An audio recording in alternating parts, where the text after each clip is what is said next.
the first half, I'm not going to lie. Oh, could be Wayne! I think I got my swagger back. Oh! I love it, baby! Them orange britches. Something about them orange britches. Tennessee wins! Out by Tennessee, Jawan Jennings. Jennings makes the catch. Ball hit high in the air into right field. Going back is Sayre. And Tennessee can say hello, win column. A grand slam in the bottom of the ninth. You can't draw it up any better. We just won a basketball game, and we're very happy right now. It's McGrath for the win.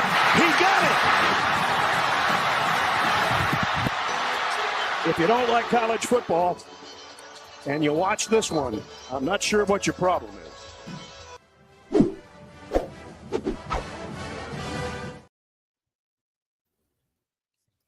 Reddit did to do, and welcome in to More Important Issues.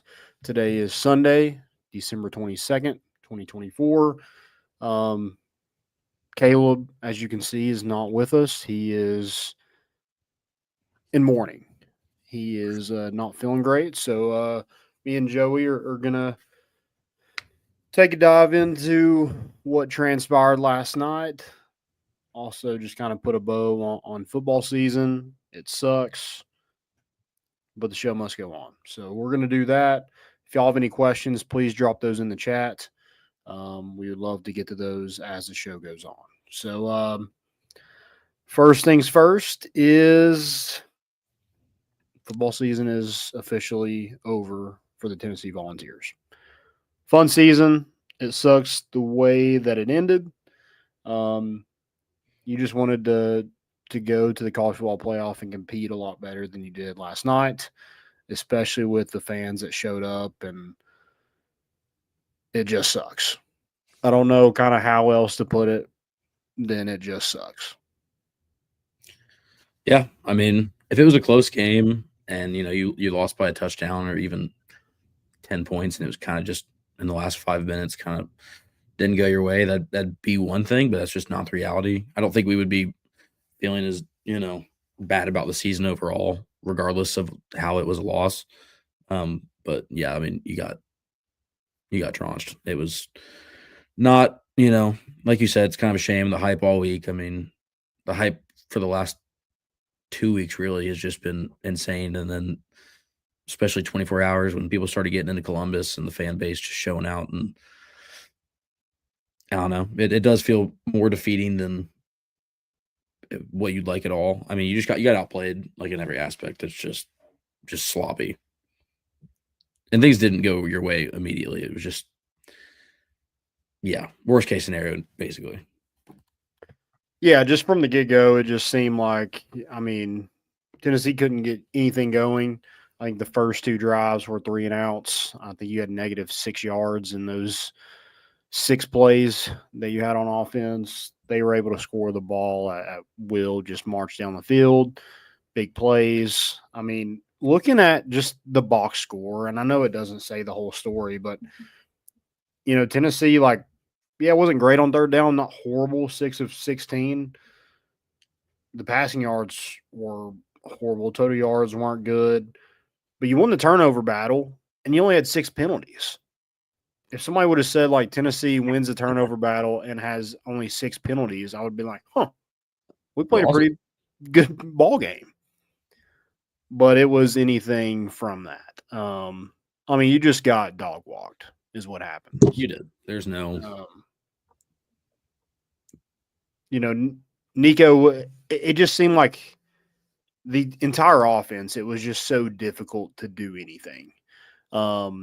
The only kind of answer we had is Nico kind of scrambling and making plays with his legs. I mean, that was our entire offense, basically the entire night. That second quarter, you score 10 points, you make an 11-point ball game at the half, you get the ball, and then you just kind of fall flat on your face when you're trying to you make that a 4-point game. Oh yeah. No, I mean, you had every opportunity to at halftime address if there were issues that weren't skill-based, one, they should have been addressed, and I would assume they were, and I think that's how you know it's just like our O-line just got out skilled, and their front seven just put way too much pressure on because you start off the second half and you're like, you're in a great spot. Like you said, you're only down 11. You scored right there at the end of the half. You kind of killed the momentum. They've been quiet. They stayed at 21 till halftime, and then they didn't get your drives going again, and it was the repeat of the first quarter. So it was just like you just couldn't get anything going. Yeah, and Chris Bond is in here, and he asks, is there a blueprint now on how to stop Heupel's offense? Not great for the last 2 years. I do think, like, teams have adjusted, and they're willing to let you run the football if you're able to against a good defensive front. And then, they only have to bring 4 guys. They can drop 7, bring 4, and it seemed like that bothers Tennessee. Receivers, the wide splits and everything, it just takes so long for it to develop. With a good defensive front, you just don't have all that time. And I think your offensive line hasn't played great. So, I just think it's been a big issue like this year. Like last year, I think Joe Milton got a lot of blame, and I'm not so sure that he was all to blame. Well, he wasn't all to blame for that. It just seems like teams have adjusted, especially teams that face Tennessee, and Ohio State kind of matched what they did. They were able to get pressure with just 4 to make Nico uncomfortable, drop 7, and Tennessee can't. I don't know. It just nothing is easy. So I think like there has to be some sort of counterpunch for Josh Heupel and this offensive staff, and it doesn't seem like there is one. Like the creativity, there's not a lot of motions. It's weird. I don't really know how to explain it. Obviously, like I can watch the games, but when you don't have the all 22, like it's more difficult to figure out like what play call is this. The crappiest call of the night is right after halftime. You have a 3rd and 7, and you go speed option to the boundary with Peyton Lewis. What is that? Yeah. Yeah, and obviously, like Peyton Lewis having to come in and take Dylan's reps. Like that's unideal, but Dylan Sampson being healthy through the entirety of that game was not going to make enough of a difference. There's not, just in my personal opinion. So, it's we talked about it all season. Like, is Heupel just not opening the playbook? Is he playing conservative? Is he taking off the gas a little bit? Which that was true, but I also think the expectation was that what you did have right there, like still with some, playbook not fully open, was going to be plenty. And I think there is a little bit of teams have kind of figured out, they're going to spread you really thin. They're going to put you really wide. Like teams have got enough film now to be like, okay, we've seen what defenses had success against, his high power offense. And so it's kind of like that balance of, man, maybe he didn't fully open the playbook and let off the gas a little bit, but I think he also was kind of like punched in the jaw a couple times thinking those plays should be working and just nothing's there. Mm-hmm. How often did the bubble screen save our life, like for the first half of the season? It was just that kind of stuff. So, maybe that's been what's true all along, is that it's just a more predictable offensive scheme now. And obviously moving forward, whether that's, administration, whether that's just going back to the drawing board, and obviously you're going to have a whole different looking offense next year, but maybe that is the problem. That's certainly, it's got to be a factor. Yeah, and the 2 Arkansas, whatever that game was. And Monty brings up a good point. Golesh has been badly missed the last 2 years. I think that offense worked when he was here, but like he hasn't just lit the world on fire at USF either. So it's kind of hard for me to say like it was all him. Because Josh Heupel before Alex Golesh was putting up numbers everywhere he went. So I'm not really buying into Alex Golesh is missed because, when he left there has been a drastic change in the offense and the production of it, but I'm not I think that was just kind of like them two together were like a mad genius. I don't know. Yeah, and I mean you had a different team, you had different, like Yeah, it all just kind of came together, and those teams exceeded expectations, and yeah, that's the biggest thing. I think 2022 set your bar too high, and Hendon Hooker and Jalen Hyatt and Brew McCoy, like the way that system worked that year, based on who you were playing and stuff, was just the slipper. Like it was the magic slipper. It just fit really well, and I think that everyone immediately tries to compare the same coaching staff, but it's also like that talent's just different. And maybe maybe that roster worked really well with that system. And, again, there's not one person dependent on in terms of head coaching, whether it's offensive coordinator. Obviously, like you said, Golish isn't like this Wizard of Oz guy that's just got this insane scheming ability and turns any team into a, wide receiver university or anything. So, yeah, but I do think there needs to be more creativity. I think, they've had to slow things down a little bit, it seems, for Nico. But part of me thinks like you're kind of limited because your offensive line hasn't been great. They were so bad last night. That is where it started last night. Was just Nico had. Yeah. And maybe there's some people. I'm sure he missed some throws and missed some people open. But I mean, if you saw the Pro Football Focus grades, I mean, John Campbell, that is horrendous. Saloon doors, just letting it was ugly. Yeah. I mean, last night it just felt like Tennessee was, they're kind of out of their league. Kind of outmatched, outmanned. I mean, they got beat at in every facet of the football game. And then when you combine that with you can't catch a break, like you have Judkins, literally, you think you fumble the football and he catches it on his butt cheek and almost scores a touchdown with it. And then you kick it to Caleb Downs, he muffs it and it bounces right back up to him. You have the face mask call, in the first drive. You lose your best player on that first drive. I mean, everything just spiraled so fast for Tennessee that I think it felt like it was over. Yeah. No, the momentum swing, the face mask was the first one where it was like you were about to, was it 3 and out or was I know that it was on third down. I still don't know if it was their first set of the drive, but regardless, you were in a good position, get off the field. You started a little ugly, but you're about to get off the field. They're going to punt the ball back. Same thing with, the bad handoff. It was literally caught it on his ass and somehow had that like a fumble there and not tugging the face mask. Those two things were such momentum swingers. But at the same time, you had every opportunity to be able to get back in that. Like Nico's touchdown right before the half, it was pretty loud in there. Everything was hype. Like you had the momentum. You saw it in Vandy. That was the worst 3 minutes of football to start the game that you could basically have in the way situation. And at the end of the game, it did not matter because you were at least able to and obviously OSU is a cajillion times better than Vanderbilt. But just the same mindset of it wasn't necessarily all momentum, but those little plays, dude, just you don't know what happens. Yeah. I mean, it just felt like my biggest takeaway, I guess, from the season as a whole is like, yeah, Tennessee has a really good season. Winning 9+ games in 3 years is not something to just hang your head about. Obviously, like we wanted it to go differently. I don't think there's anything wrong with that.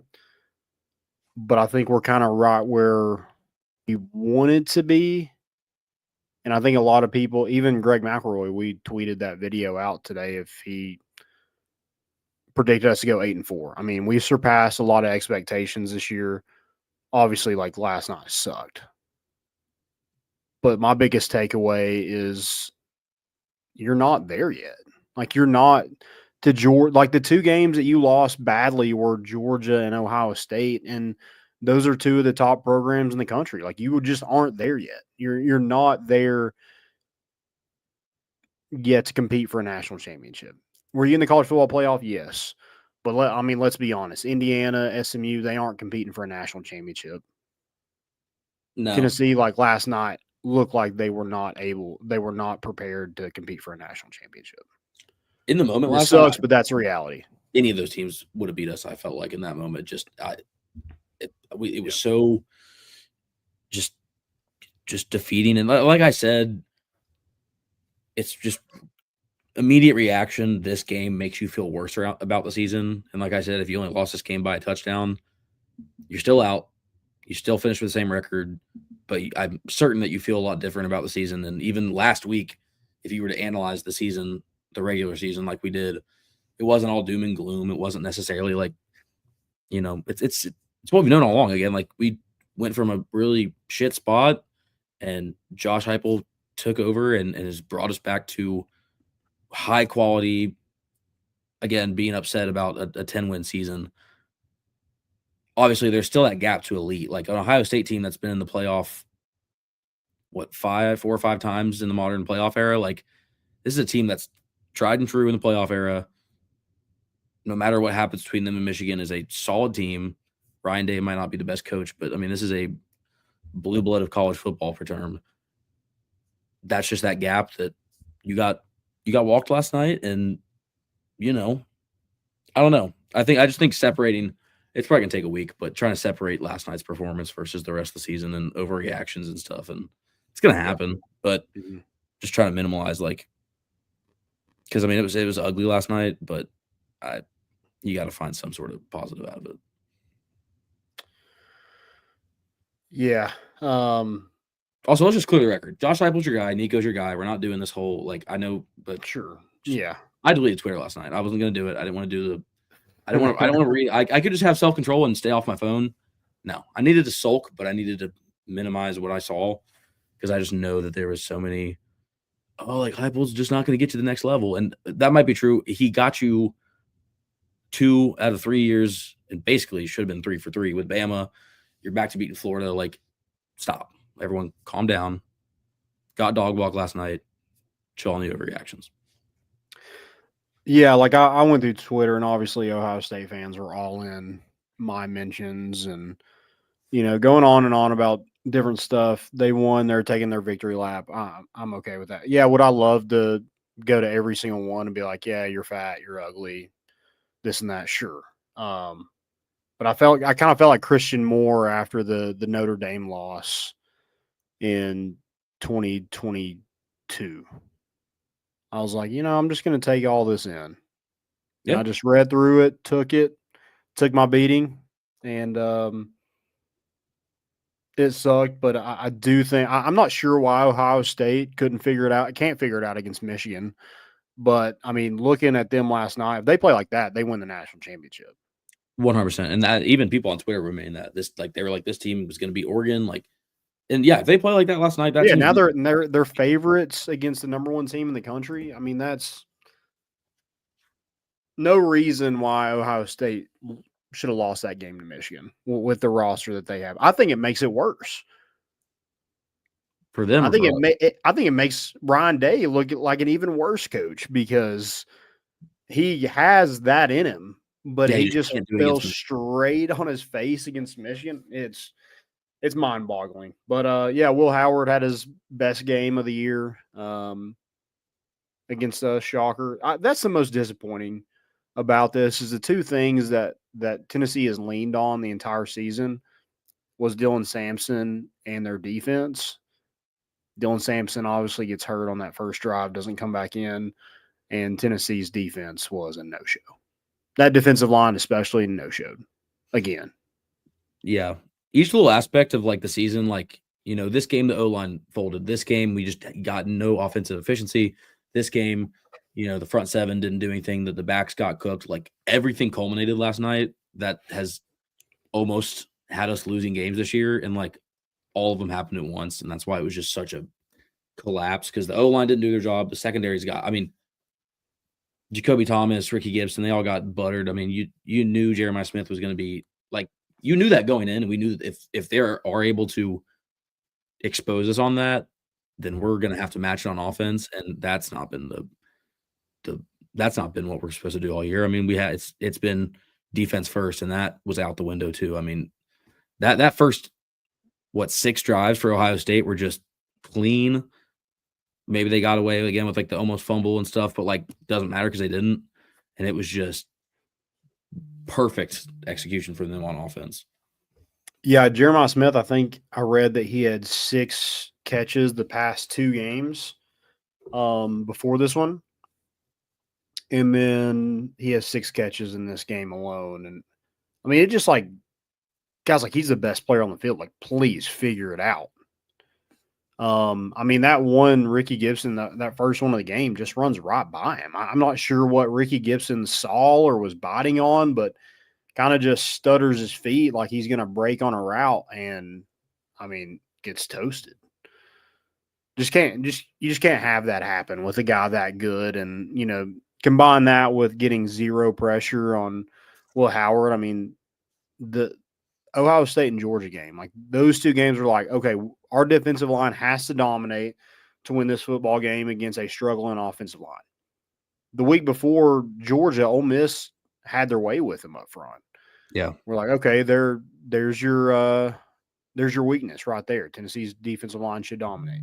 Ohio State, same thing. It's dominated by Michigan, and then against us is like Will Howard. Besides that, first drive where, you know, it should have been a sack. You have the face mask. He didn't get hit in the pocket. I mean, he ran the ball quite a bit, but yeah, he didn't get hit in the pocket. There was 0 pressure. He was able to just kind of stand there and pick Tennessee apart. And you add that with the most talented wide receiver core in the country, and that's exactly what you get. Yeah, we just keep playing teams on their bounce back. My worst fear now as a Tennessee fan is going to an away game the week after they lost a game we're not supposed to lose. That's officially my worst nightmare. I pray that it does not happen at all next season. I'm sure it will. We'll somehow we're going to go into the swamp after. I don't know who they play before us, but I can already see it coming. We're going to go in the swamp, and they're going to come off a loss that they probably shouldn't have. Granted, I thought Florida was going to have like 8 of those this season. So, yeah, getting to play these really good teams after they're pissed off is just not ideal at all. Well, it makes it look bad because, again, like, you know, Christian's over here in the comments saying Ohio State's a mediocre Big Ten team. Talent-wise, no, wrong. Talent-wise, they're the number 2 team in the Big Ten. I mean, maybe you can make a debate that Michigan has the talent, just 0 ability to use it this season. But no, I mean, Ohio State's probably got the second best talented team in the Big Ten. They didn't play like it in some games this year, but they did this game, and they've got the floor with the talent on their team that if you did show up in this game, you're gonna trunch us, and you did. Yeah, I just don't understand how you come out in that situation and just kind of like just put up a nothing burger. Yeah. I mean, there was just I thought Tennessee would drive the football. I thought Ohio State's defense is good, but I thought we would scheme some stuff up.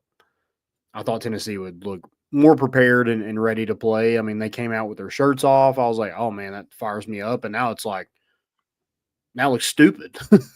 No, we look stupid. When you do that, yeah, when you do that, you have to go out there and play well. When you do that and play like crap, I mean that especially for the O-line, dude. Like if you're gonna do that and then go out there and just get absolutely laid every time. Yeah, you gave up 6 sacks. Yeah. And a lot of those pass deflections was on the offensive line too. The defensive line was making all those pass deflections at the line of scrimmage. And Nico was throwing it on a bullet. I mean, that's been his thing. It's not really new. Obviously, you'd like to see the ball a little higher, but again, as an offensive, lineman, your guy shouldn't be having the free hands that quick to be blocking 4 or 5 deflected passes. I mean, it was sloppy. And like I said, Nico, I mean, to my recollection, again, I need probably to rewatch that game without feeling like the pressure of going to be losing and sad and all that. But he played like a dog. I mean, he played his heart out. I genuinely think he wanted that win so much. And this week we'll probably hear more, but I would like to hear mainly from Josh a more detailed breakdown as to what kind of went wrong that game and what they feel like needs to be addressed about it.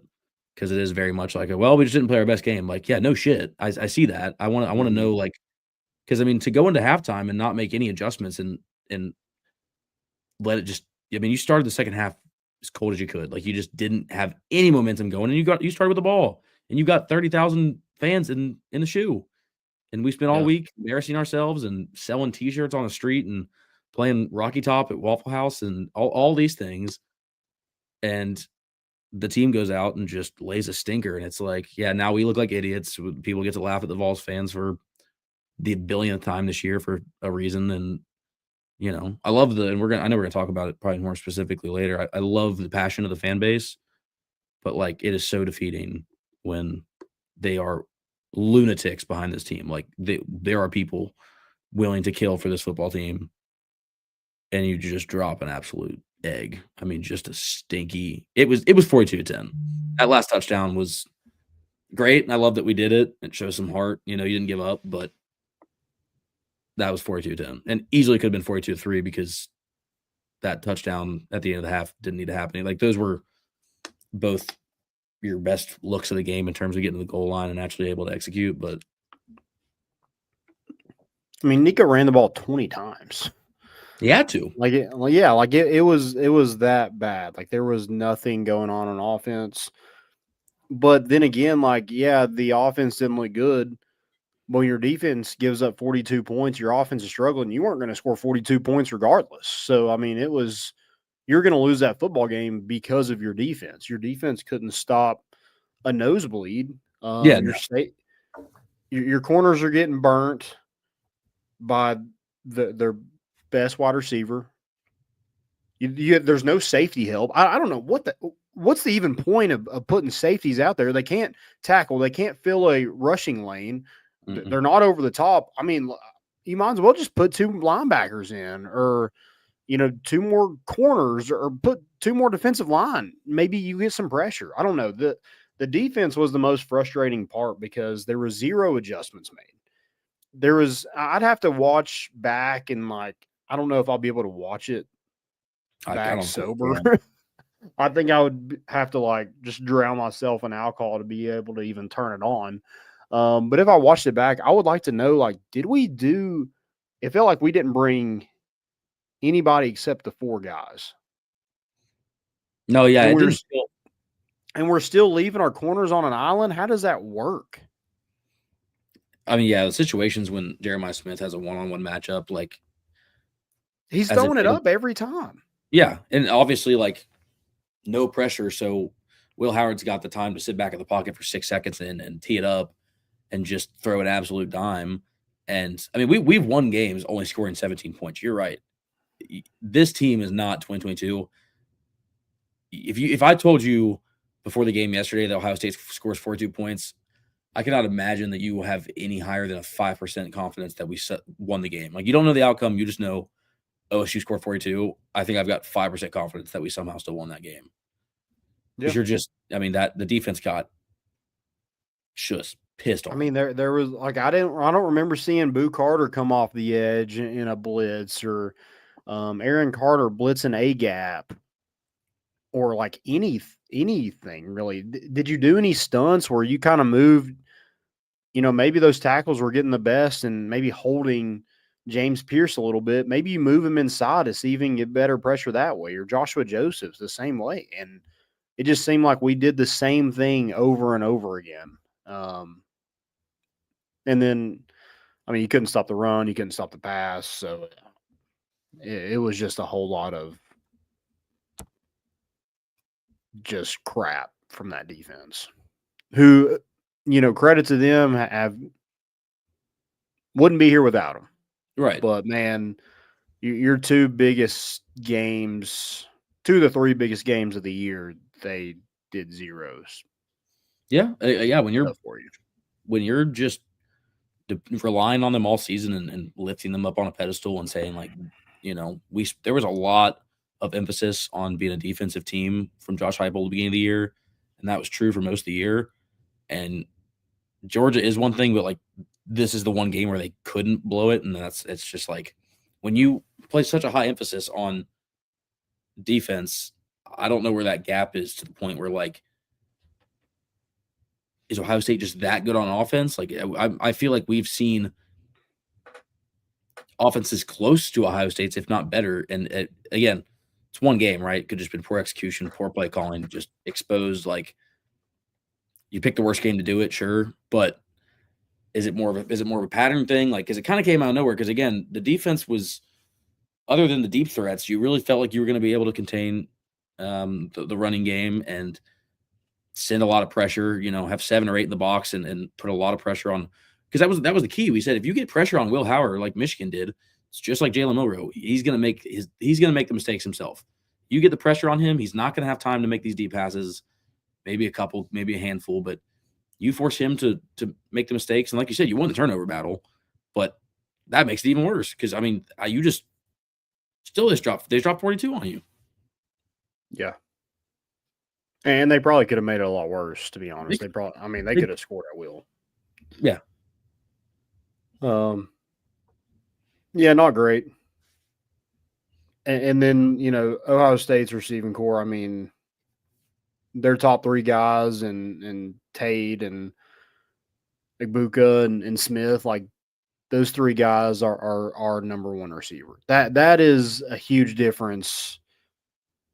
Tennessee just has to get better at receiver. And I think, as much probably pressure as there is on Willie Martinez and Glenn Ellerbe and guys that kind of get it, I think Kelsey Pope is under should be under a microscope. You get Jalen Hyatt. That was his first year. But since then, like, you haven't had hardly – your receivers are dropping passes. Yeah. I know you land Mike Matthews, but, he wasn't too much. We've been asking for Mike Matthews all year, and we're not doing anything with it. Yeah. When he does, he's looking like – it's not even like, oh, he's had a couple – no, like, when Mike Matthews is in the game and actually schemed correctly, he looks great. So I don't know where that delay is, and if it's, no, we're going to trust our more veteran guys. Stop. It's fine. There's skill. I don't care age. If he's a better wide receiver, he needs to be at least drawn up in more plays. But yeah, I agree 100% that Kelsey Pope, just as much as Glenn Ellerbe, needs to be under the microscope. And, again, yeah. They're making a lot of money. I know you don't want to see a whole lot of, changes. You don't want to blow everything up, and that's not what I'm saying. But there's some position groups that's a big question mark, and need during this offseason, like, they have to answer the bell. And I think Josh Heupel does as well. Like, there has to be some sort of adjustments for this offense. You had one of the best defenses in the SEC helping you out, one of the best running backs you've ever had come through UT. You don't have that next year. What does that offense look like? That's a huge issue that I need to see a little bit more of, is how are you able to, if Dylan Sampson does go pro, which I think he's gone. I don't know why he comes back, but let's just say for this sake that he's not coming back. What do you do? I don't know, and that's kind of like, this is an offensive team. Like, this is supposed to be an offensive coaching staff. Like, this is still supposed to be that high-powered, dominant offensive threat, 52-49 Bama, like 2022. And I know, again, you put an emphasis on also being a really good defensive team this year, but, like, offense went out the window. There's not been a game so far on offense where I've just been like, well, look at that. Perfectly well-oiled machine. Like, the hamster spinning on the wheel. Like, everything's working perfectly. There's been questions on the offensive side of things all.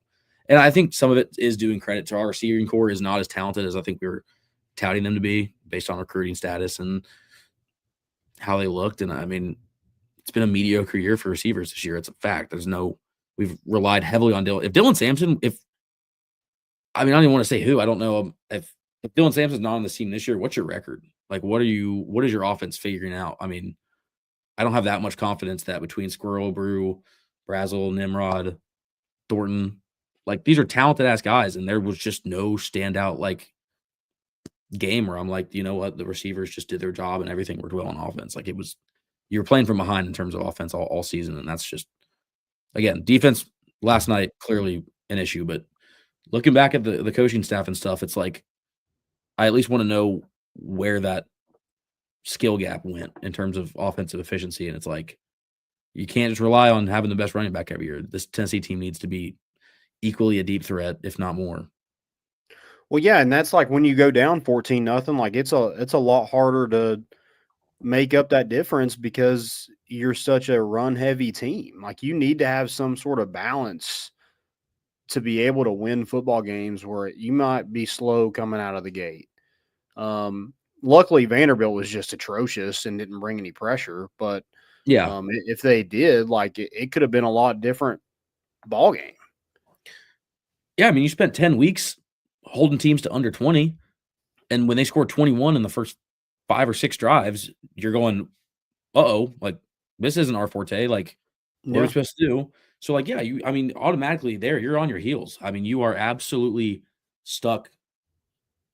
I mean, it's hard when you're down 21-0 in the shoe, and like I don't blame the guy. The fact that we were even able to somehow make it 21-10 at halftime, like it was just lost. Like, I mean, you got to behind and way too soon.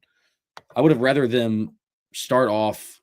I mean, because they scored 21 and then were quiet till halftime. I would have rather the opposite, obviously. If I can guarantee 21 points, I'd rather it be at least in the second half of the first half so that, you don't just get stunned off the line. That's all it was. I mean, you got a late start off the line and they didn't let you have a chance at getting back in the first half.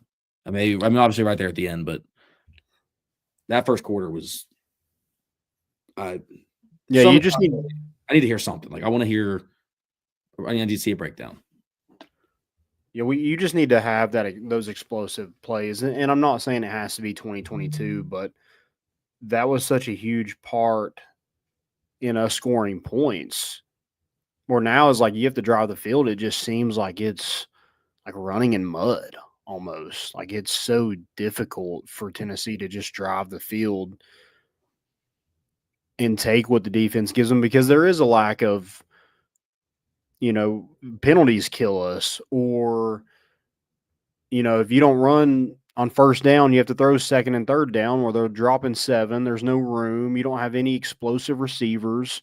And it's just a lot of, I don't know. It's a lot of like running in mud is what it seems like for this offense. So they need to find something, whether that's go get a Zachariah Branch out of the transfer portal or a KC Concepcion, like somebody like that can take the top off the defense. Because right now, this year, they didn't have that. Squirrel White was hurt the entire year. Brew McCoy is just not that guy. And Chris Brazzell just couldn't figure it out. I mean, he had another touchdown that he dropped last night. Like, it just hasn't worked. And maybe it's better next year. Work for Dante, having another year in the system. But as of right now, Tennessee needs to add some dynamic playmakers to get this offense and this passing game going again, because that's going to be a running back's best friend because if they're loading the box, you're able to, or just, you're not doing yourself any favors to your quarterback, your offensive line. If, you don't have kind of those big plays, it just seemed like Tennessee was gassed this game. And I know it's a longer season. Well, I guess really not for us, but to some it could be a longer season. But you saw like how the injuries started to pile up.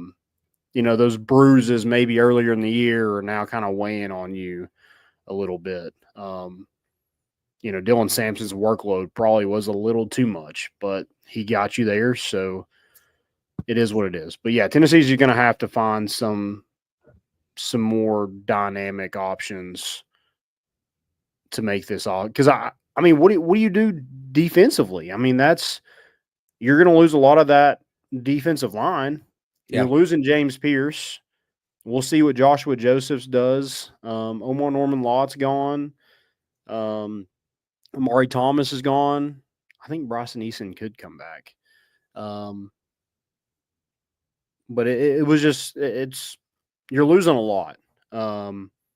And I think I think you like what you have with Jackson Moy and David Hobbs and some of those guys, but I think like I don't think your defense is going to keep every team that you play under 24 points per game. I don't know if that's super realistic. So need to find some more scoring offensively.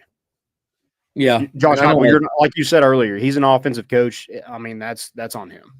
Yeah, if you pride yourself on it, you can't just, oh, we want to make an emphasis on defense. That's great, but it almost felt like that was a cover for this offense. We already can tell is not going to be as nearly as efficient as it was in years past, and like that's okay, right? Teams take a step back. You know, this is college football.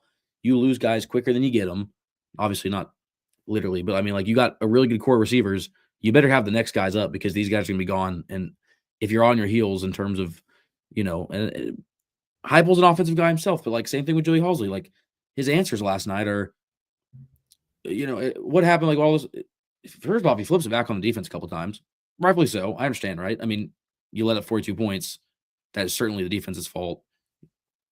You could have won the game up 17 or by only scoring 17. But it's like, oh man, like the pieces didn't fall into place and stuff. Well, like the pieces haven't been falling into place all season. So like, what are you guys trying to do on the back end to compensate for that? Is there just genuinely borderline zero skill in that wide receiver room? I know that we could scheme our offense a lot better. Like it still feels like after the whole season is done that there is still a lot of like playbooks that could have been. I mean, we could have gotten so creative and opened up so many better options on offense, and it just felt like hands were tied all season. Like you just never. We're like, maybe it's getting better. Maybe next week we'll see a little bit more, and saving up for when it really matters. Well, that time came and went, and I didn't see a massive jump in trying to change because again, like you said earlier, teams are figuring out your offense. All right, you can't just rely on what's worked in years past. I wanted to see some sort of shift, especially later in the season. After Georgia, I think there should have been a real wake-up call of, all right, we've got 2.5 weeks to prepare for Ohio State. I know maybe the O-line made it look like you just didn't have the chance to do it last night, but I didn't see anything new. I didn't see anything different. I didn't see any new. It was the same thing. And it's like, how many times are you going to do that before you're just, no, it's defense. Yeah. So Glenn Ellerbe, Joey Halzle, Tim Banks, Kelsey Pope. I mean, they're all going to, it's welcome to the offseason, right? We're going to spend the next 2 months talking about, you know, who belongs where and if this person needs to go or it's the day after. We'll wait and see. Obviously, there's going to be some press this next week, and we're going to learn a little bit as to what went down on the administration side of things. And, I mean, I'm not making any grandiose statements right now. Just take it as it is. It's already over. It's not like we're going to fix anything right now. So, but I don't know. I don't know if you have an opinion on specific. Again, I don't want to jump to conclusions on coaching. It's just I know people are very quick to share their opinion on Twitter, so they're not holding back. Yeah, I think a big thing going into the offs, like the talent level, like there was a gap last night. For sure. And so like the biggest fix to that is recruiting, whether that's transfer portal or high school recruiting or developing. Like that's all on your coaching staff. And I'm not saying Tennessee should recruit better than Ohio State. I think that's a big ask. But, you know, I think they got better at corner last year with Jermod McCoy. I don't really think they got much better at safety. I know Will Brooks had a good year. But, I mean, yeah, he made that great pick in the end zone. That was a heck of a play. But he also, like, tried to fill the lane with Travion Henderson and got left in the dust. Like, horrible angles, and, like, that gets you beat, giving up big runs like that. So, I mean, and Willie Martinez, like, other than Jermod McCoy, Ricky Gibson, there's been nobody that's been super impressive in the secondary other than Boo Carter that he's like, and Jermod McCoy was a transfer. Ricky Gibson, you know, has developed into a nice player. Boo Carter, the same thing. I think he has a ton of potential. but I think you don't really have a lot coming in next year. I mean, are any of those guys going to have any kind of impact? I doubt it. Like, you knew Boo Carter was going to have some kind of impact last year, but I mean, next year, I just don't see any of those guys having a huge impact. So I think you need to probably land a safety. I mean, I think Jordan Thomas probably comes back, but I mean, with his injury, who knows what that looks like? You lost Christian Harrison too in the transfer portal today. I just think there needs to be some sort of help back there at safety. I think you've recruited linebacker pretty well. I like what William Inge has done. I think receiver you really like Travis Smith and probably Rodarius Jackson, Braylon Staley, and Mike Matthews were big gets. I think you probably need somebody with some experience. I mean, look at Tennessee's starting play, like most productive players, I guess. Brew was a transfer. Right. Thornton was a transfer, and Brazel was a transfer. I mean, that was you haven't really like everybody that you've recruited has left or it hasn't made much of an impact yet other than Squirrel. Yeah, I mean, in the immediate presence, you got to hit the portal. I mean, it's got to be the absolute key of – because, again, recruiting is obviously like long-term, and like the 2026 class coming in is obviously that's a little bit more confident, especially on the defensive side. Next year you got Deshaun Brame and Van Dorsler like at tight end, but those are going to be young guys. And like, again, I would love to see more of a 2 tight end spread. Like I think that there's plenty of room that, in 2022 we had a good system. And granted, these are, different guys. Maybe they don't fit the system as well, but like you can't. Well, the good thing about 2022, and sorry to interrupt you, but you're good. The good thing about 2022 was you had Darnell Wright. You didn't have to worry about tackle. Yeah. Over there. You could leave him out on an island and he was going to block the opposing team's best pass rusher. Right. And you're going to be fine. Well, this year you had no trust in those guys. So you had to play 2 tights a lot. And you weren't going to play Ethan Davis because he wasn't super physical. So you played Miles Kitselman, and Miles Kitselman had a good year. Yeah. But him having a good, like he could have had an even better year probably if he's not worried about blocking all the time because you kind of like don't trust your tackles on the outside. Yeah, and I mean, obviously, David Sanders is one thing. Like, one person can't change it, and that should help clog up the tackle position like quite a bit. So who all do you? I mean, how many returning line? John, I mean, because you're it's Lance Hurd. Yeah, I know Andre Curick is trying to get a waiver. Mays is gone. Spraggins is gone. Yeah. So right now, like that's, I mean, yeah, we're looking at recruiting. Like no one Glenn Ellerby has recruited from the high school ranks, or I guess the entire staff, doesn't have to just be Glenn Ellerby, but he's a position coach, has had any kind of impact along the offensive line. And next year, like they have to. And David Sanders, yeah, he's probably a day one starter. And he has, like, that's going to be tough in the SEC, but that's what he's going to have to do. Center, like, that is a huge question mark. Up in the air. That's a portal, please, something. Like, you just – or you have to have a ton of faith in William Satterwhite being your – maybe, but you can't wing on that. And, like, I think, again, like, you hit the portal with that and even just get one more cushion guy that's going to help David Sanders not feel like the entire offensive pressure is now on him as a true freshman. Like, if you can just find someone out of the portal that's a real solid addition there that can at least get you somewhere, I would like – I hate that it took the O-line looking so sloppy and Dylan Sampson being out to try to draw up a couple more design runs for Nico, because he looks good in open space. I mean, he's smart with his runs. He's not I mean, he got his helmet cracked, so maybe could have gone down a little earlier on that one. But for the most part, I mean, he looks good once he hits open space. And I mean, if you can, you don't want to rely on it, but you also have to, like, if next season comes around and in the first 4 weeks you're like, okay, same O-line problems, like, I don't want to see there not be any attempt of a solution at that by week 10. Like, then work with what you got. If you didn't get somebody out of the portal, your veteran players on this line aren't any better than they were this year.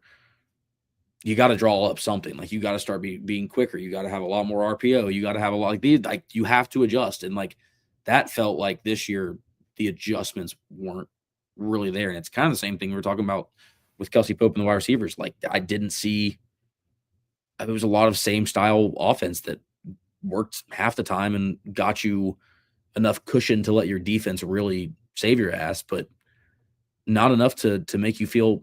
I mean, Vandy was the first game. I'm trying to think back to a point in which I felt confident in the offense in a certain moment that I was like, they're gonna take care of it and win us this game. I mean, like, there just wasn't a lot of times that I felt that. So I think that's a massive, pressure point of the offseason. And obviously, we don't know what the coaching situation is going to be.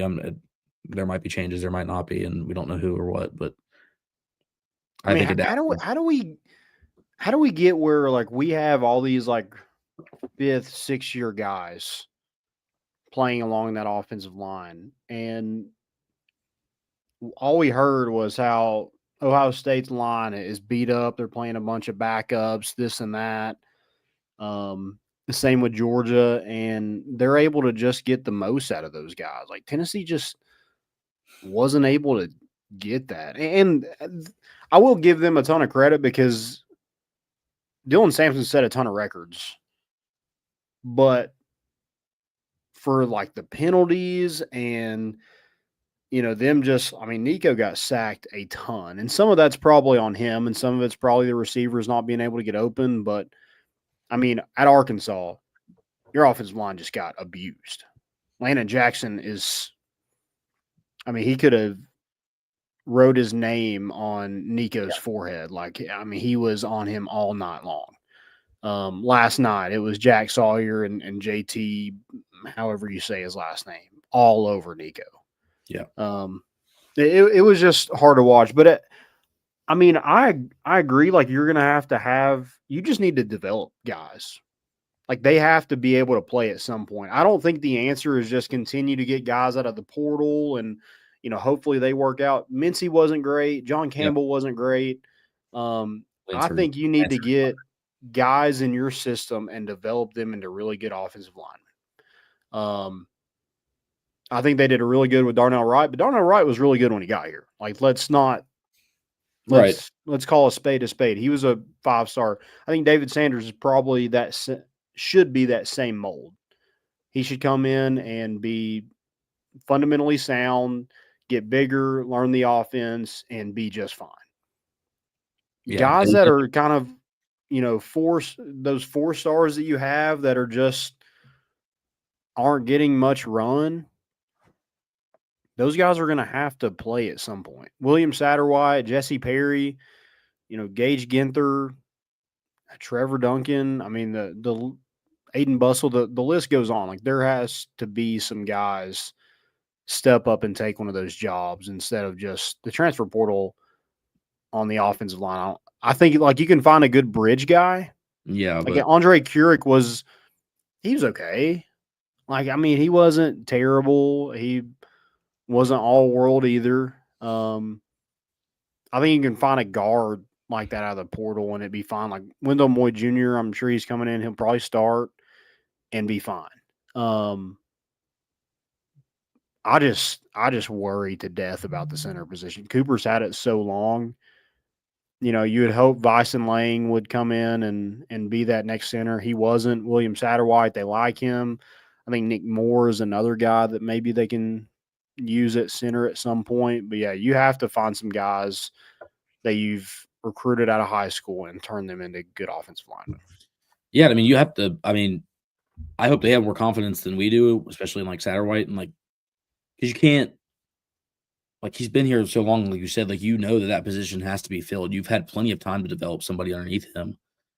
And, sometimes it doesn't shake out. The guys that are supposed to be skilled don't really fit that mold. And if they're not getting a lot of game time reps, it's really hard to tell that during practice. So, maybe there is some hidden talent back there, and there's some options that look better than they are on paper right now to refill that gap at center.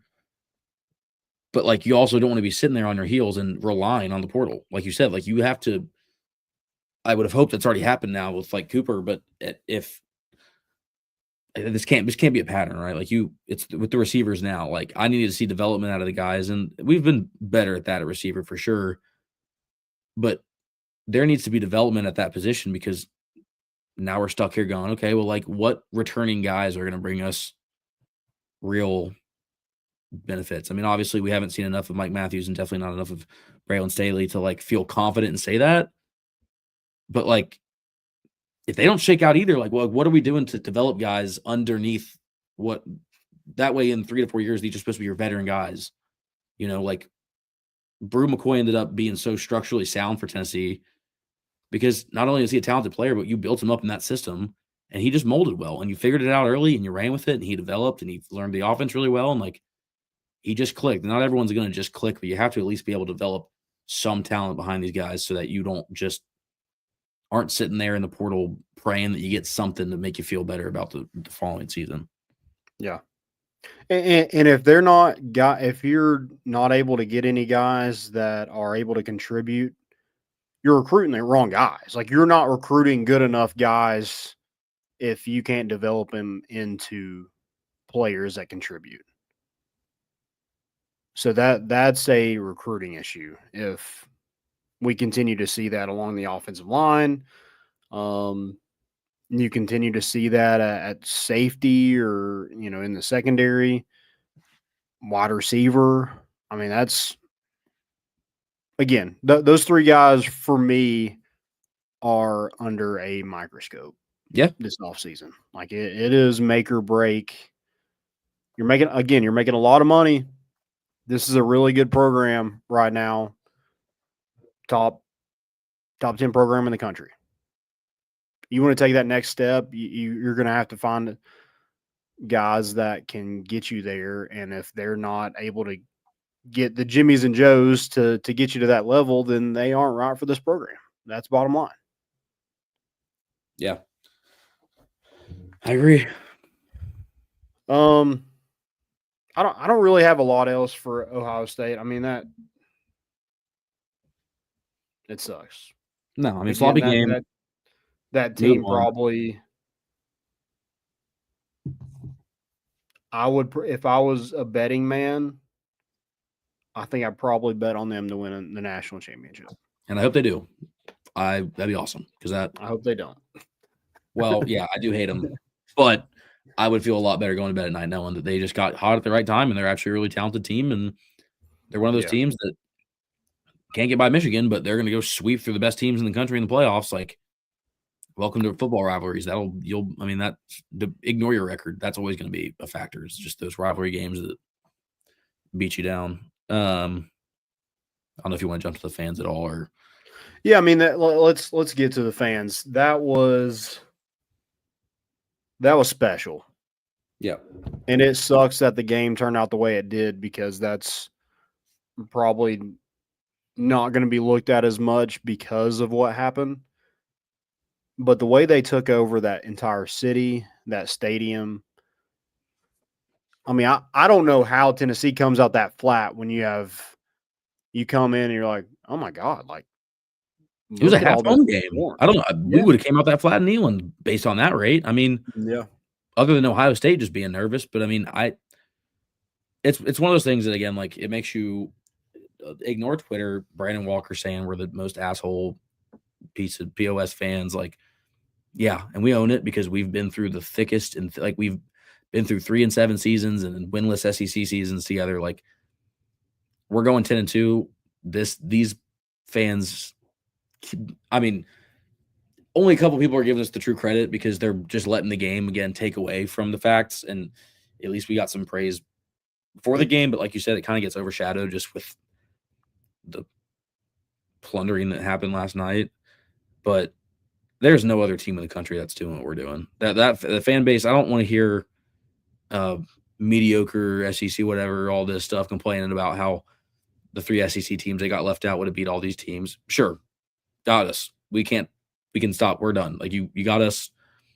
We also were not worthy of the spot either. Probably, I think we were, but well, I mean, it looks like yesterday, if you were playing an away game, you were getting your brains beat in. That's what it seemed like. No matter who you were, yeah, you were going to get your brains beat in. That's how big of a home field advantage it is for a playoff game, and that's and you know what also sucks about all this is if Ohio State if Ryan Day's loser ass could beat his biggest rival, we probably would have played Indiana at home.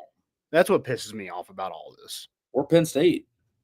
Yeah, well, we would have probably got Penn State still on the road, but Indiana at home like that. I mean, we don't even ask like we did not get the worst spot in that bracket. Didn't matter if you needed to go win the national championship, you got to be able to beat any team in the bracket, let alone the first round. So, but yeah. I mean, the fans did that again. That's what brings Tennessee fans together. Like the whole reason of, like when I think about winning a national championship, right? I love the national media attention. I love like the feeling of pride it brings to you. But like that all resorts back to just all of Tennessee fans celebrating the same thing. And so like as much as it's happened to us year after year, and it feels like every 3 months I'm just like defeated, we're all defeated together. And I don't know another fan base that's even going to go do a third of what we did in Columbus.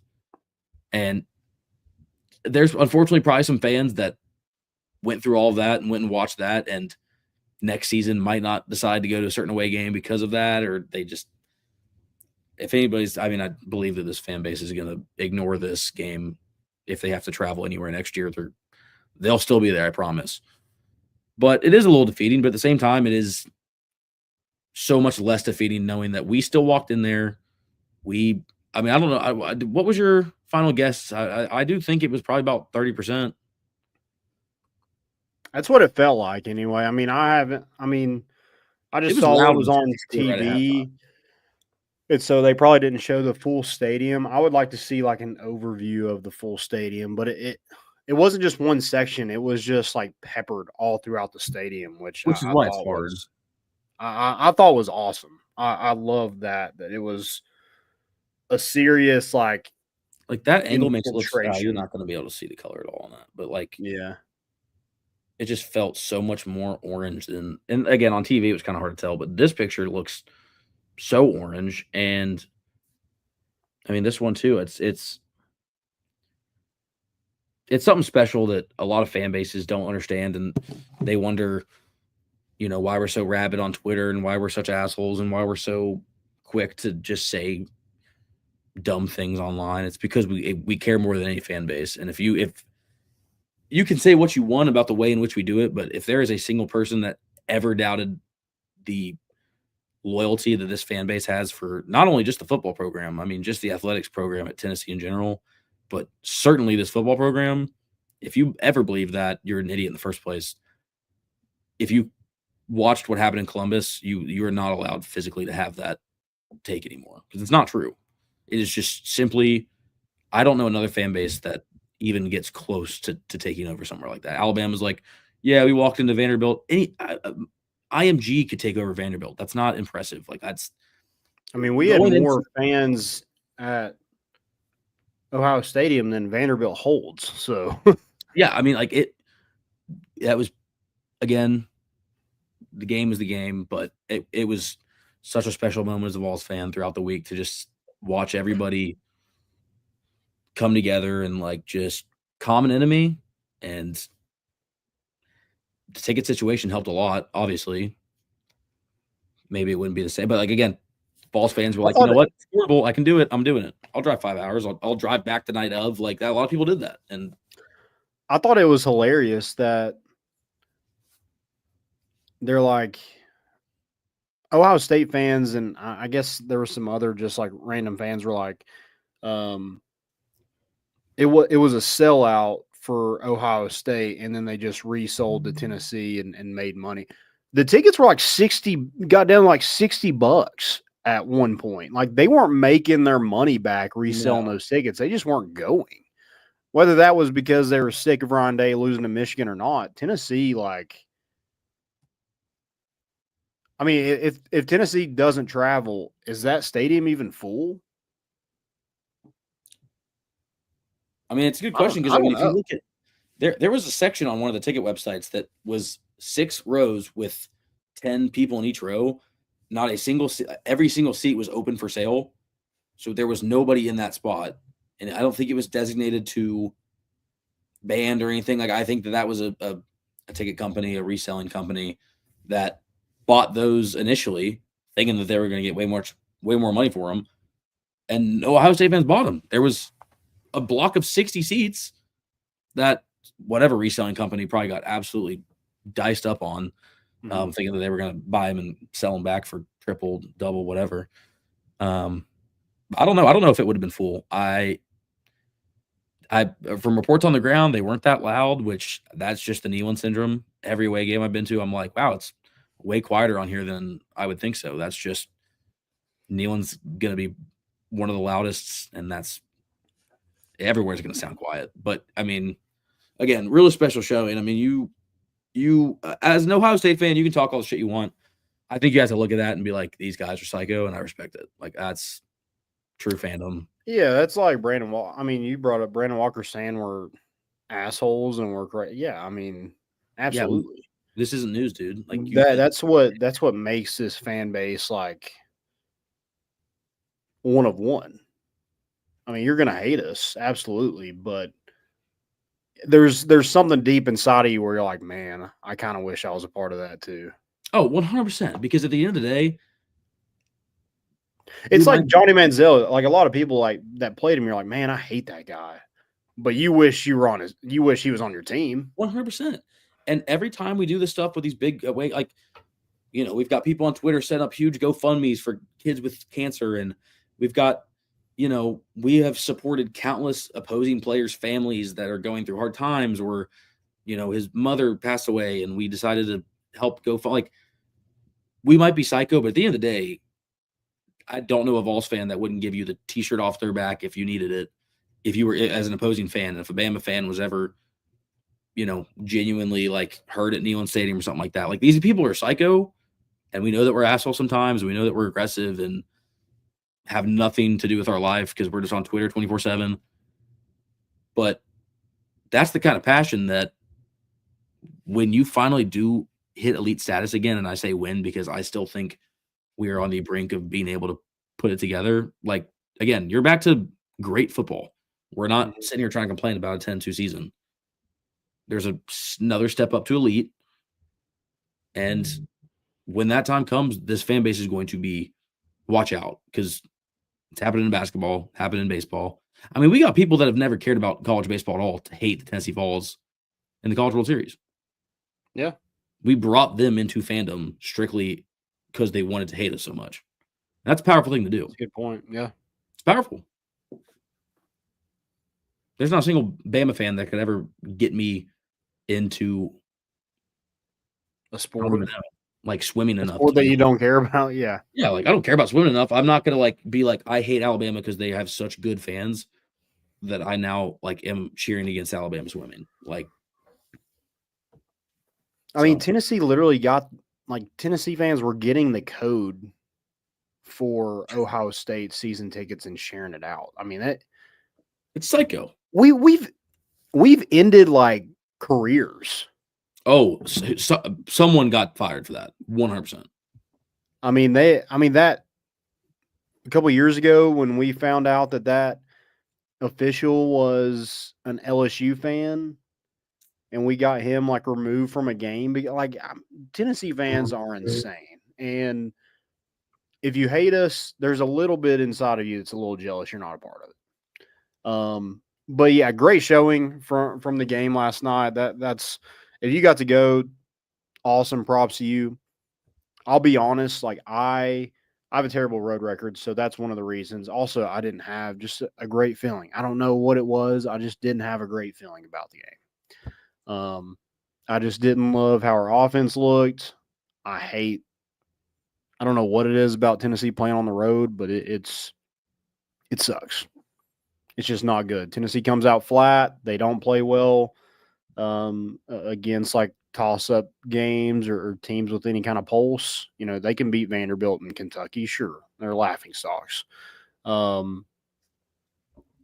But it was even tough to beat Oklahoma, and Oklahoma wasn't that great until they played Alabama, which is hilarious. But yeah, y'all deserve better. That's what I'll say. Tennessee fans deserve better from that team with the showing that y'all had on Saturday night.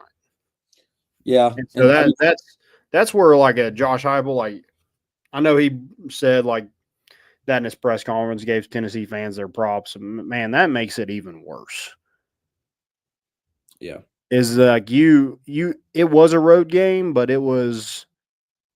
you had enough fans where it was just as like it wasn't as loud or as like a nasty environment because so many fans made But that. There was enough people that the team should be able to fuel off the energy and like there's something that 5,000 fans in an opposing stadium can't do that 30,000 can, and like that. I really, if there was any hope, it was, I mean, Nico scored that touchdown with like 30 seconds left. And if you watch the Twitter video from in the stadium, there was a good pop. Like it was a third of the stadium cheering, super hype. Like that's the kind of energy that you have to be able to like you took an away game. We were like, give us a home game. You didn't. And we cared so much about this team and thought that first time in the playoffs, like have to go win this game. If they're going to put the odds up against us, we're going to help the team out as much as we physically can from this side of we did the most that we could on our side of this, line. Like the fans gave everything. Invading the Buckeye Walk or whatever they call it, like you can't even hear the band playing because people are screaming, it's great to be a Tennessee Vol and stuff while the Ohio State players are walking down. That will never happen in Knoxville. Can you imagine 3,000 Georgia fans surrounding the Vol Walk and chanting UGA chants? Like that's unheard of. And the video of Josh Heupel getting off the bus, and I'm like, I was ready to run through 30 brick walls simultaneously. Like, just the energy, the vibes were there, and they got blown out the vibes were gone in the first 6 minutes. Yeah.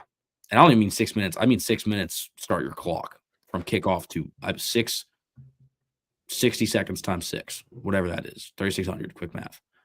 Yep. That's how long it took for it's just to kill all that energy that you spent at least all week before just ramping up. And that was the most, for an away game especially, that's the most exciting pregame the Vol fans have been able to muster up in 20 years. I know, obviously, like Bama this year and Bama 22 pregame, there's a different buzz in Knoxville that you're never going to recreate in an away game.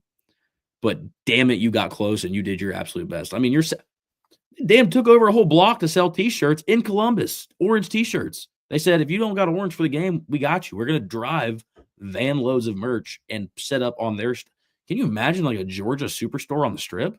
Not only would it get dismantled, someone would burn it, but the disgrace to go set up next to Cool Beans. Yeah, I hope they said no refunds. Yeah, seriously. I mean, God, imagine a red wave of jerseys outside of Cool Beans. That would never happen. And we did it. We're psycho. So it's, props to the fans. We did the best that we could. And obviously we weren't able to make the trek. Someone had to hold down the fort, but damn it, you did your part, and our time's coming eventually. We will all. Yeah, I mean, it wasn't a fan base that are we upset we didn't get a home game? Yeah, but we didn't sit around and cry about it. We're like, we're going to go support this team no matter where it's at. And yeah, a lot of people are like, oh, it's only 5 hours. That's why they made the trip. Guys, you're underestimating that fan base way too much. It doesn't matter if it was in Hong Kong. Tennessee fans were going. Don't act like it was. I mean, if it was in Penn State, first off, Penn State wouldn't have had the same issue as bad as Ohio State did, I think, because Penn State's a useless city and there's just a bunch of drunk fans. It's kids there. It's not. There's like no adult fans. That's the only reason that Penn State can make a game look so good. But yeah, you can't. I mean, I don't know the distance between Ann Arbor and Columbus, but if you guys are it's only 5 hours, go invade Michigan. They're not going to let you. It's a 3-hour drive. Why aren't you guys filling up a third of the big house? Agreed. And again, we can't sit here and talk because, I mean, Ohio State fans just took it from us all week, and we did everything we could, and they were like, we'll see you in the stadium, and we're just going to play ball because we don't do all this. And they did. They dog-walked us, and they have every right to come in our mentions, and you just got to eat it because you did your best. But, I mean, they shut you up, but at the end of the day, you can't argue that this fan base is not absolutely 110% behind everybody on this team. Yeah. That, again, great showing, deserve better. I do not envy anybody who had to wake up this morning and make that trip back. That must have sucked. I do feel bad for those people. I do think maybe 5% kickback on that 10% talent fee just to help the gas and hotel accommodation. Yeah. Just something. Yeah. Wait, tax season will hit. I want a refund. Yeah, at least partial. I mean, you owe the fans something. Yeah. Give me another natty. Give me a basketball natty, then we'll call it even. Got some questions here for you real quick, and we can kind of go through these. Give me 3 things that you need to see fixed next season. One, I don't know. These are no particular order, I guess. One is ability to adjust on both sides of the ball. And I don't mean just in game. I mean scheming again. We talked about the fact that like you just never really got it going on offense this year, and you just kept thinking next week. And you saw again, progressively got there, but it was like just never seemed to fully have the playbook ready and wide open.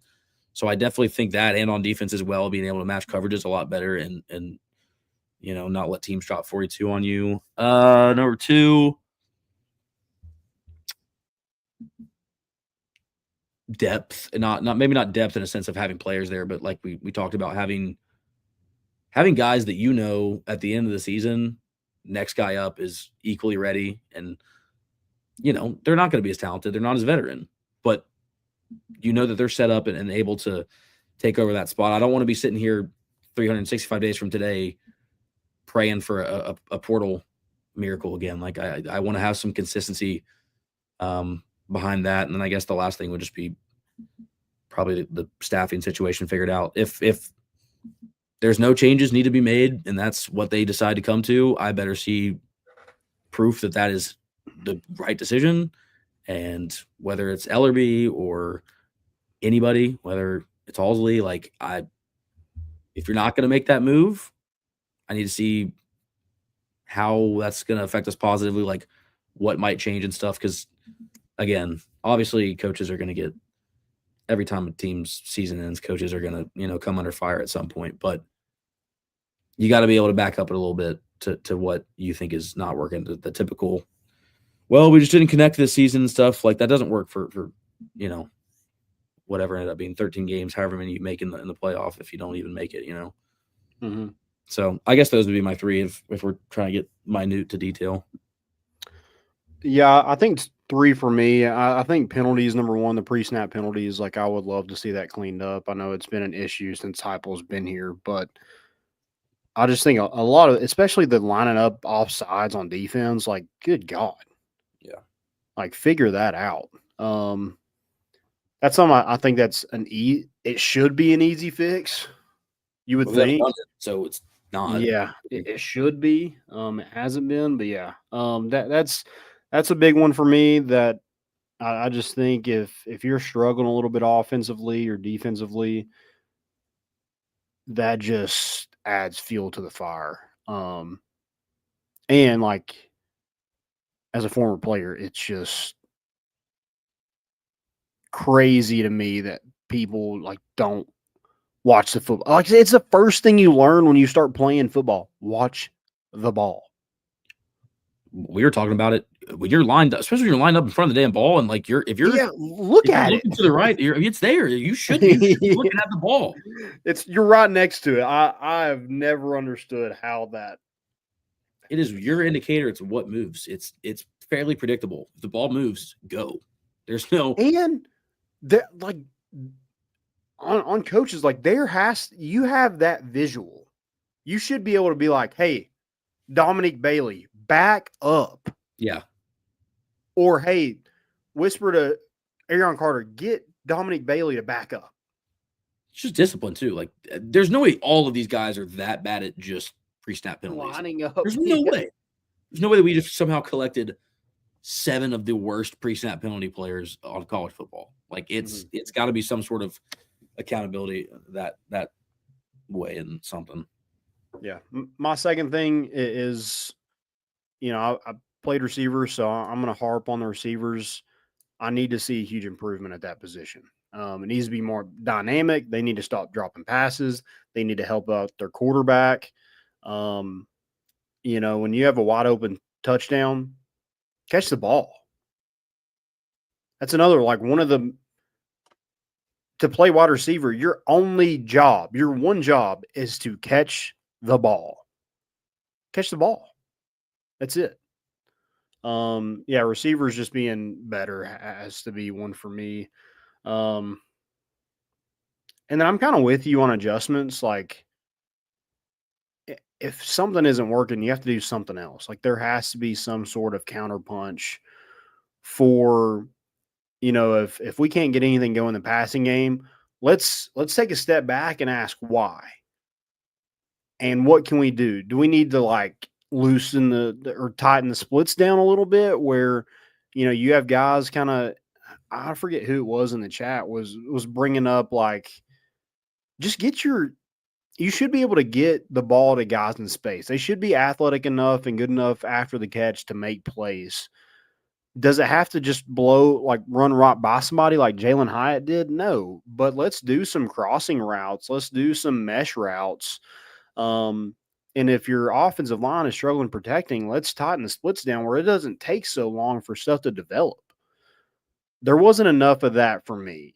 I think you can run a variation of what you're doing and then have some, little plays here and there where you're able to tighten the splits or, maybe you have let's run trips and have guys lined up right next to the line and run a rub route here, or let's motion a guy across the field and get him out in the flat and get him the football really quick. Jeremiah Smith did it.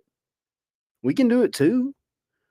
I think the talent is there. It's the scheming that doesn't. I mean, it's not all on the receivers, which is fair. I mean, you can't pin it on the talent itself. There are talented receivers on this line. But yeah, you got to put them in good situations. And I don't think that Tennessee did good enough in those big games to put their players in a position to win. Yeah. The creativity wasn't there. Just the adjustments weren't there. There was a lot of stuff that I think should be cleaned up as a coaching staff. And I think the first thing is just you got to find some way to be more dynamic. Get those big plays back. It doesn't have to be, again, guys running right by somebody, but you shouldn't have to run a square in to pick up 15 yards every single time. No. So figure that out. That's kind of my theory. So we'll kind of see what happens again. I think this is a big offseason for the staff. I think you took a step in the right direction by getting to the college football playoff, winning 10 games again. But to get to where you want to get to compete for a national championship, you have to take the next step. I think that's recruiting and just kind of tweaking what you're doing into making it better. Yeah. Got some questions here real quick. We'll get to those. Biggest disappointing position group this season. And we'll do biggest surprise as well. Disappointing, I guess it's again. And this is season. It's not just yesterday. Yeah. I think disappointing overall would be the receiving core for me. If I'm using genuinely the term disappointing, in which at the beginning of the season I was pretty confident, and I ended up not confident at all. I think that's the biggest disparage gap for me is where my expectations were versus what were seemingly the results. So in terms of disappointment, I thought that these were, and again, It might be more of the scheming, and these are still high quality receivers. Don't get me wrong. I mean, these are great college football wide receivers. But there was just not a game where I was like, man, like everything's flowing perfectly. Like this is, and again, I'm not trying to compare it to 2022. That's just Jalen Hyatt and Hendon Hooker connecting. Like those are just generational kind of talents that work well. But there was just never a moment in which I was like, yeah, this is exceeding my expectations from the beginning of the season. So I mean, yeah, that for me would probably be the most disappointing position group. Yeah, I think mine's probably I would just say tackles. Offensive tackles. I thought that was going to be a strength for Tennessee, adding a guy like Lance Hurd, and he got better as the year went on. I will give him that.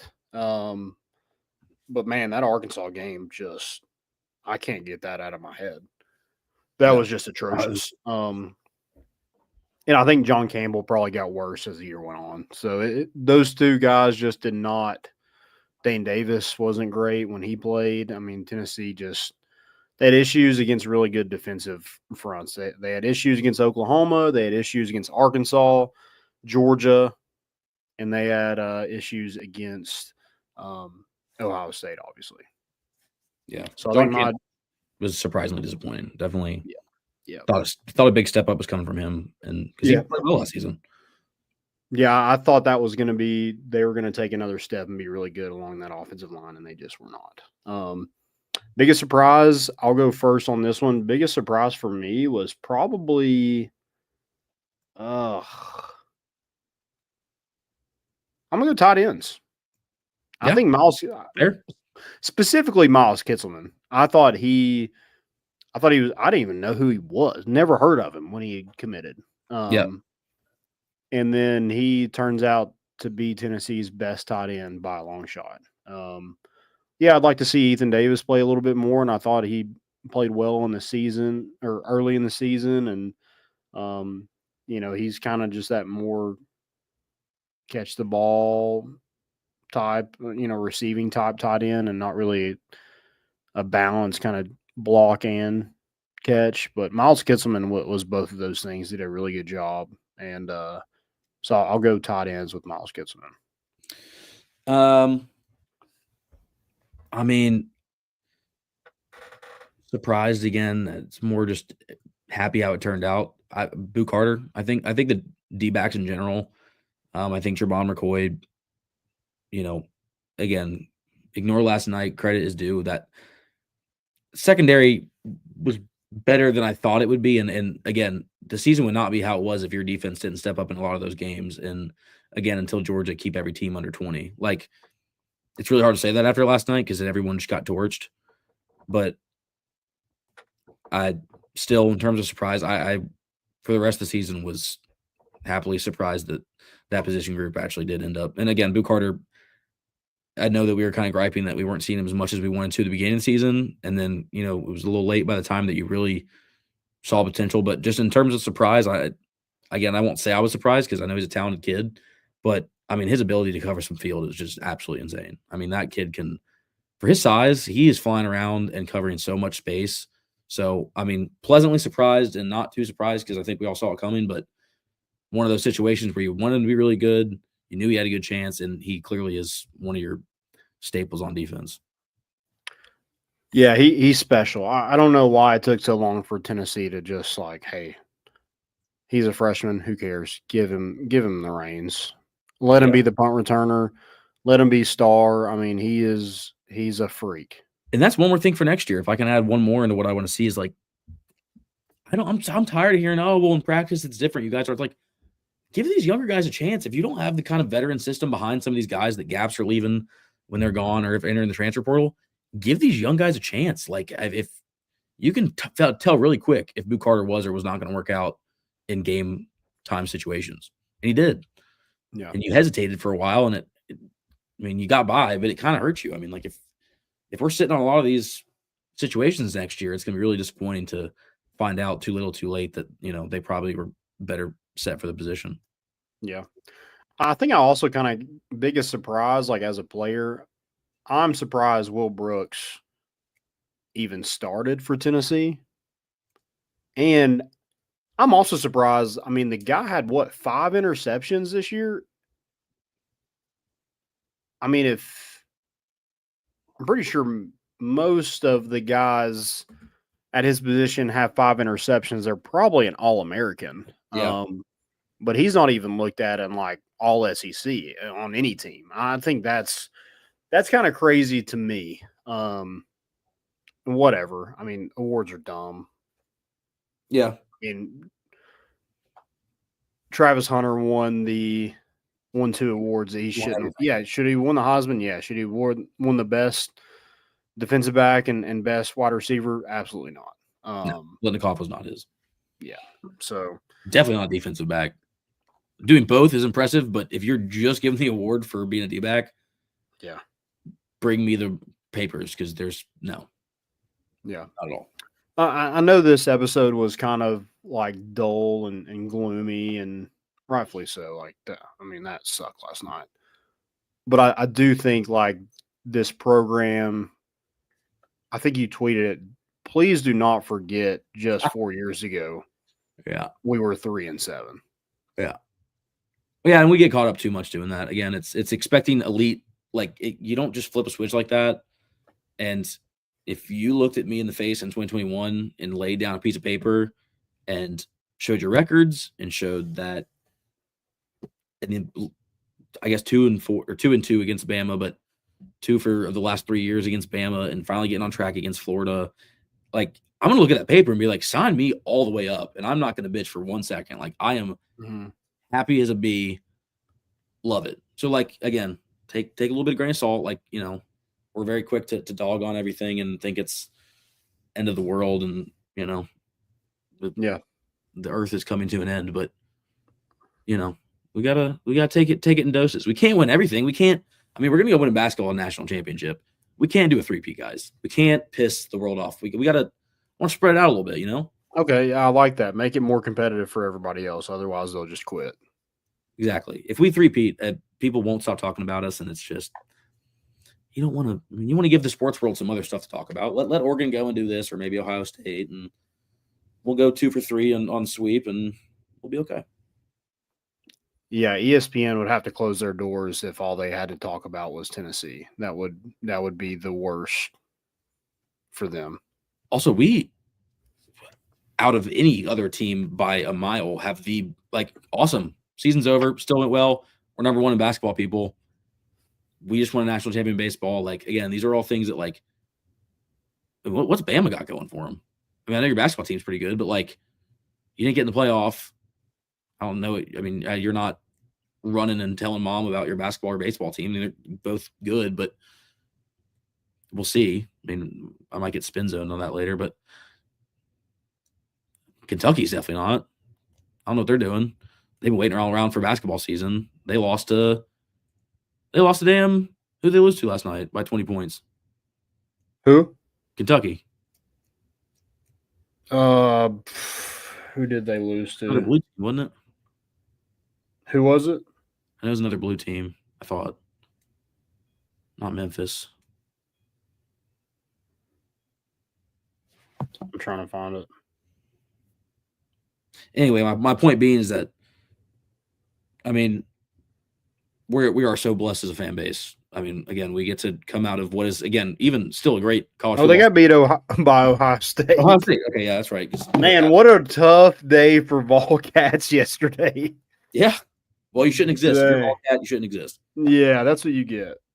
Yeah. So, again, take it with a grain of salt. We're in a great spot. And, again, yeah, it was a little bit of a little episode. And, you know, you kind of need those sometimes. And start off next week, ready to go. We're ready for the offseason. We're ready for basketball and baseball. And like a week ago, they lost to Auburn by almost 40 points. Kentucky fans are scrambling. Fraudulent. All right. Guys, More Important Issues is presented by Hovey Dry Goods. You're like, what is that? These are the hats we are rocking tonight. Love these hats. And they have a lot more on their website. So go visit them. If you use promo code MORE, MORE, you'll get 15% off your purchase. So go check them out today. get some of these hats. I think we had a guy message us about those same hats that we're rocking tonight, so I'll be sure to message him, get him those deets. But yeah, 15% off using promo code MORE at hoviedrygoods.com. Late Christmas present. Yep. They feel so good too. I got a fat ass head. Right on there. I'm not even near the ears. The hair looks good out the back. Hovie, you never fail to amaze me. Love it. Well, let's go most important and fail really quick, and then we'll get you guys out of here. Most important. Last time Tennessee won a national championship, the year before they lost 42-17. The championship season, started the season against Syracuse. Vols pencil them in. You're 2025 national champions. And there you go. I like 25, 26, but I don't make the rules. Superstitions. Yeah.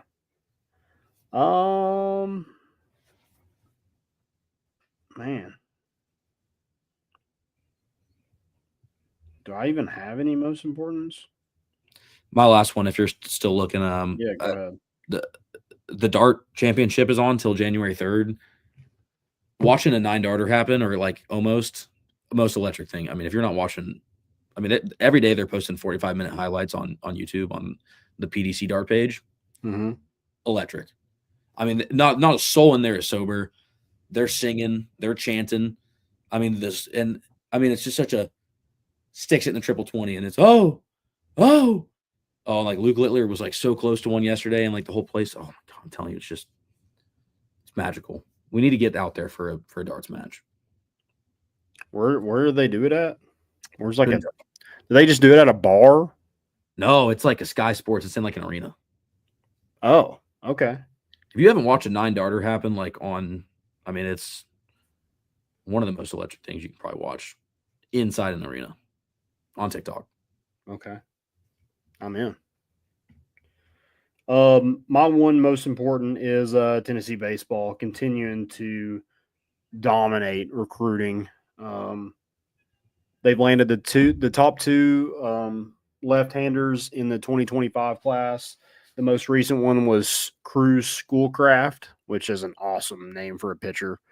Out of the state of Oregon, projected to be the number 9 player in the draft next year. So who knows if he makes it to campus, but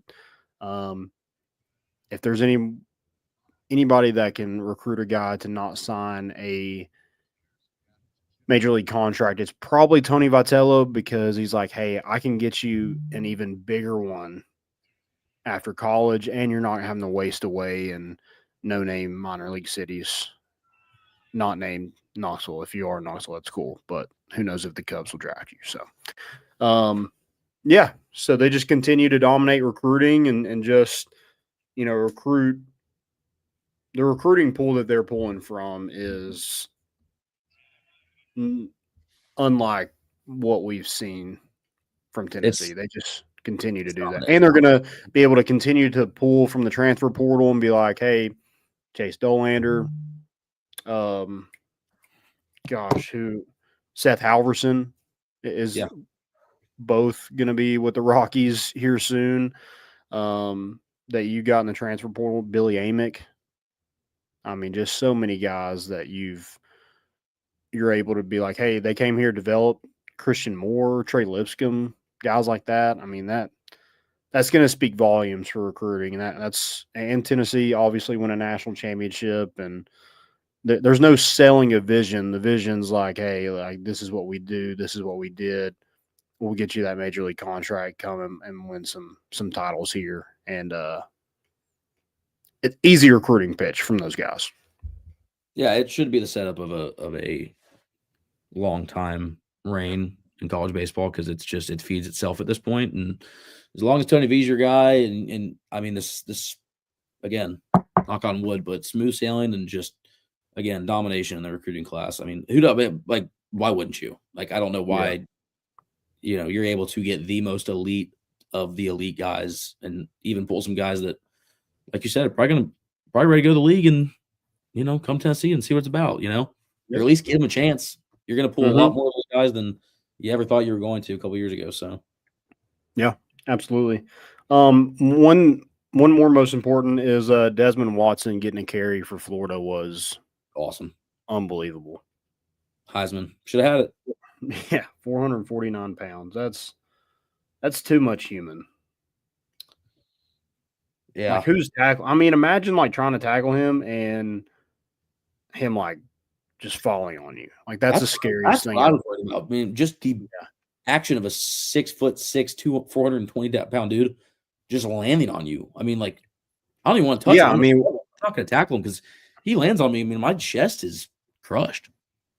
Yeah, I mean, where's the he needs a green X. Like that's ridiculous to have a guy like that running the football where the possibility of him landing on you is pretty high. Because you have to tackle him at some point. You do. I mean, I don't know who I would never. If you just kind of push him forward and maybe his body just gets I think you have to let fast.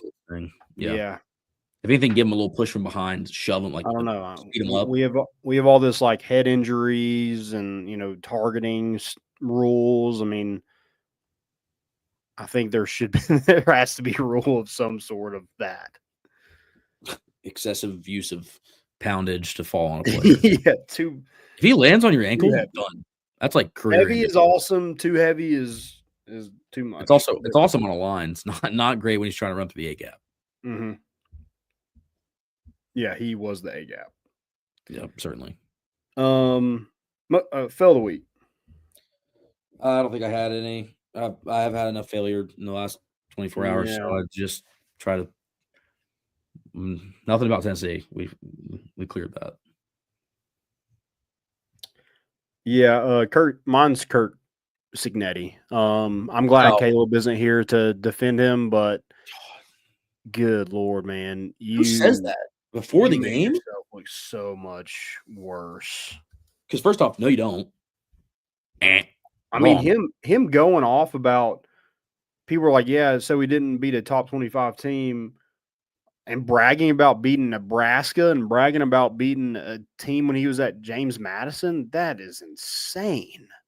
Yeah, that's probably one of the worst. Again, awful time. And then show up like that. You can't say that. If you would have somehow went in and won the game, then I you know what? I will let you take that statement and in a post-game interview. Yeah. I can't. I mean, it literally is like Josh Heupel going on College Game Day right before they play and just be like, yeah, like a lot of people were talking crap, but we beat NC State by 40. Yeah, we don't lose on the road.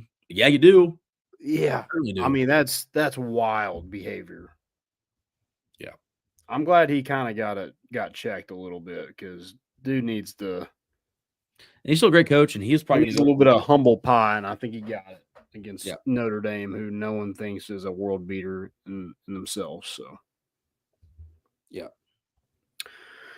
All right. Anything else before we head out of here? I'm good. It was a good season. It was a good run. Yeah.